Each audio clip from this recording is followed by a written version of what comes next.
Welcome to mister Abhimanyu channel. Thamini Umaiyal and Abhimanyu brother and sister வந்துட்டு ice boy வந்துட்டு விளையாடிட்டுருக்காங்க.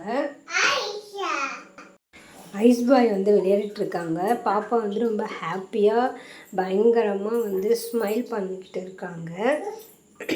அவங்க daddy அப்புறம் மம்மி பிரதர் ஒருத்தரை கூட விடலை, எல்லாருக்குமே வந்துட்டு கிளாத்தை வந்து மூடி வந்து விளையாடிட்டு இருந்தா. இன்றைக்கி பொழுது ரொம்ப ஹாப்பியாகவே போச்சு. அவங்க அண்ணா வந்து தூங்கிறதுக்கு ட்ரை பண்ணி பில்லுவும் கை சப்பிட்டு இருந்தார், அவனையும் விடவே இல்லை. சரி அவங்க அப்பா மேலே ஏறலான்னு போனார், உடனே அவன் விடவே இல்லை. அவங்க அப்பா மேலே எப்படி ஏறிட்டா பாருங்கள், ஷோல்டரில் ஏறி உட்காந்துட்டு ஒரே அட்டகாசம். ஏன்னா ஐஸ் பாய் வந்து விளையாடுறாங்க, அவங்க அண்ணா வந்து முகத்தை மூடிட்டு இருக்கிறதுனால இந்த மேடம் வந்து ஸ்மைலை கண்ட்ரோல் பண்ண முடியாமல் சிரிச்சிட்டு இருக்காங்க. Thanks to all.